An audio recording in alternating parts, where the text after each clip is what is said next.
So very much. और अब आग्रह है कि मिस्टर वैष्णव स्टेज पे आए।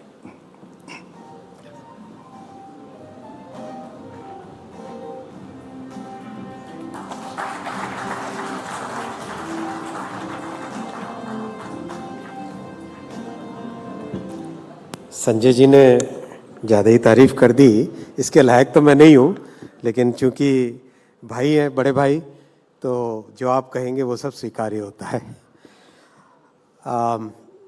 NDTV Indian of the year एक अपने आप में बहुत ही महत्वपूर्ण, बहुत ही इम्पोर्टेंट इवेंट है, बहुत अच्छा प्रोग्राम है।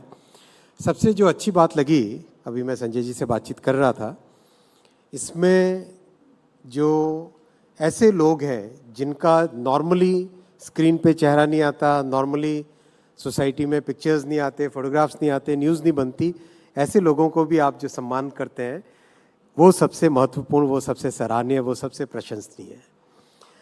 मैं आपके साथ 3 या 4 बातें शेयर करूंगा।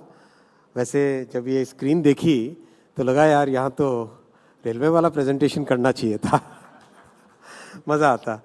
लेकिन चूँकि आज कैबिनेट, पार्लियामेंट, वो सब चीज़ें एक साथ ही चल रही है, तो थोड़ा सा टाइम का ऐसा ही है। As we stand today, the world is going through a major transformation. Whether it is geopolitical transformation, whether it is technological transformation, multiple factors are working, operating at the same point of time.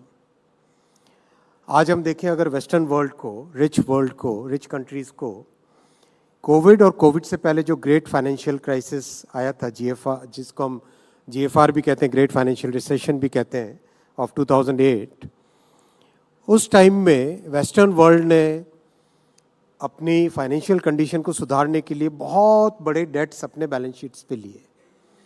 अगर हम fade को देखें, Europe के central bank को देखें, Japan के bank को देखें, कोविड के टाइम में ही entire western world, entire rich countries, they took debt of as big a number as $9 trillion.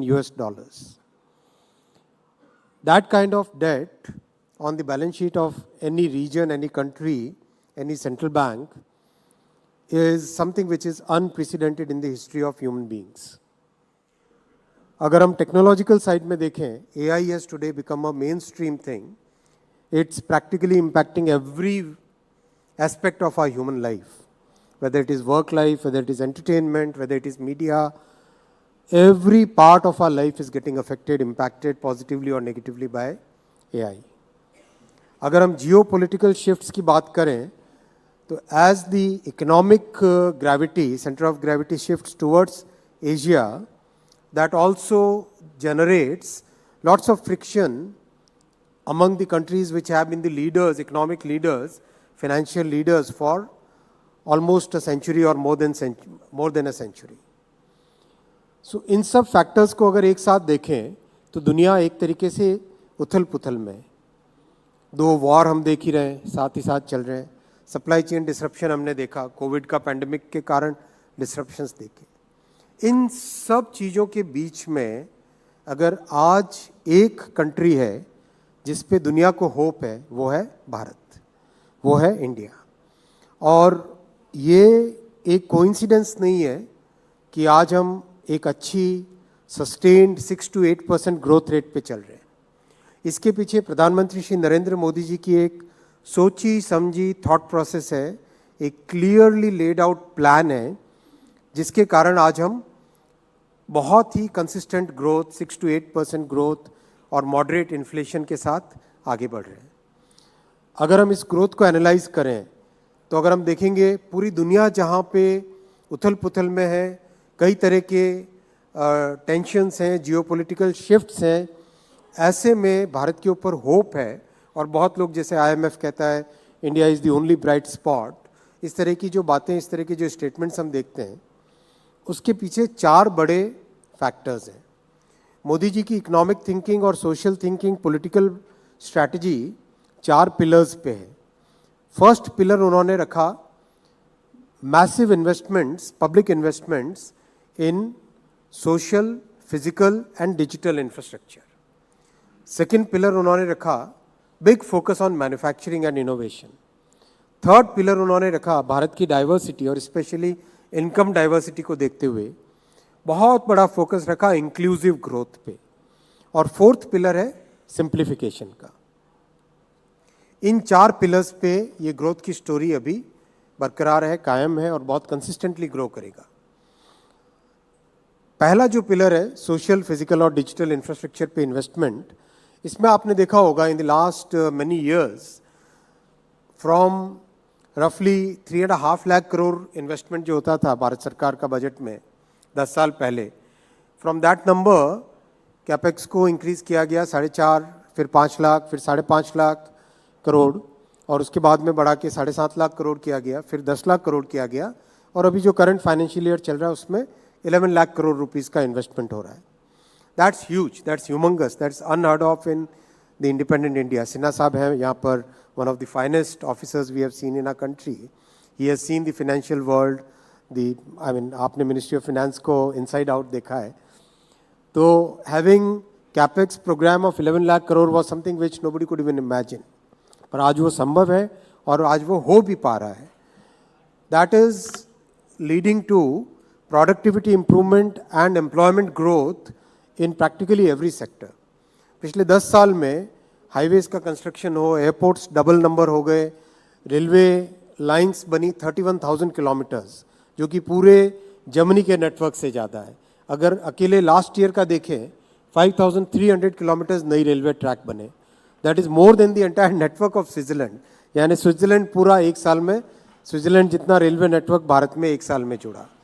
Airport के नंबर्स डबल हो गए। सोशल इंफ्रास्ट्रक्चर देखो, 10 साल में 390 यूनिवर्सिटीज़ नहीं बनाई, यानी प्रैक्टिकली 1 यूनिवर्सिटी अ वीक।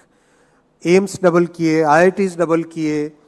हर एक फैक्टर में अगर हम डिजिटल इंफ्रास्ट्रक्चर की बात करें तो कोई सोच भी नहीं सकता था कि एक छोटे से छोटा रेडी पटरी वाला भी अपने मोबाइल फ़ोन से ई पेमेंट करता है।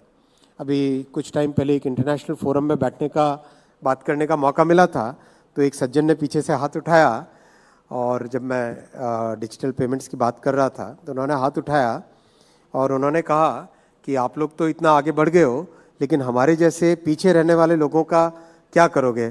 तो मैंने उनको पूछा कि आप कौन से देश से हो। मैं नाम नहीं लूँगा, नाम लेने से कंट्रोवर्सी होगी, but one of the richest countries में से थे वो। ये भावना आ गई है कि हिंदुस्तान आज टेक्नोलॉजी में लीडर है कई एक से एक फील्ड में, unlike the past where India used to be always a follower. ये एक बहुत बड़ा माइंडसेट का चेंज है। ये पॉसिबल हो पाया because there was a sustained investment in digital, physical and social infrastructure. Second जो पिलर है, that pillar is focus on innovation and manufacturing. 10 साल पहले अगर बात करते स्टार्टअप्स, 300-400 स्टार्टअप्स, आज 1,20,000 से ज़्यादा स्टार्टअप्स। और पूरे यूरोप में जितने यूनिकॉर्न हैं, बड़े बड़े रिच कंट्रीज़ में जितने यूनिकॉर्न हैं, उनको अगर एक तरफ रखो तो भारत में 100 से ज़्यादा यूनिकॉर्न्स हैं। ये कोई सोच नहीं सकता था 10 साल पहले कि हिंदुस्तान इतना बड़ा स्टार्टअप इकोसिस्टम बनेगा, वर्ल्ड का टॉप 3 स्टार्टअप इकोसिस्टम्स में बना। मोबाइल फ़ोन की मैन्युफैक्चरिंग, डिफेंस की मैन्युफैक्चरिंग, एक से बढ़कर एक, किसी भी सेक्टर में अगर आप जाओ, इंजीनियरिंग गुड्स की मैन्युफैक्चरिंग, सब में जो मेक इन इंडिया का इम्पैक्ट दिखा, दैट्स फिनोमिनल। तो second pillar manufacturing and innovation. Third pillar is very important for all of us to know, because हमारी सोसाइटी में इकोनॉमिक इनइक्वालिटी जो 50-60 साल की पॉलिसीज के कारण रही, that had to be addressed in a very firm way. इसीलिए माननीय प्रधानमंत्री श्री नरेंद्र मोदी जी ने अपनी हर इकोनॉमिक पॉलिसी में इंक्लूसिव ग्रोथ को एक integral part of the policy बनाया। I welcome doctor Jaishankar ji. So Prime Minister Shri Narendra Modi ji made sure that every economic policy,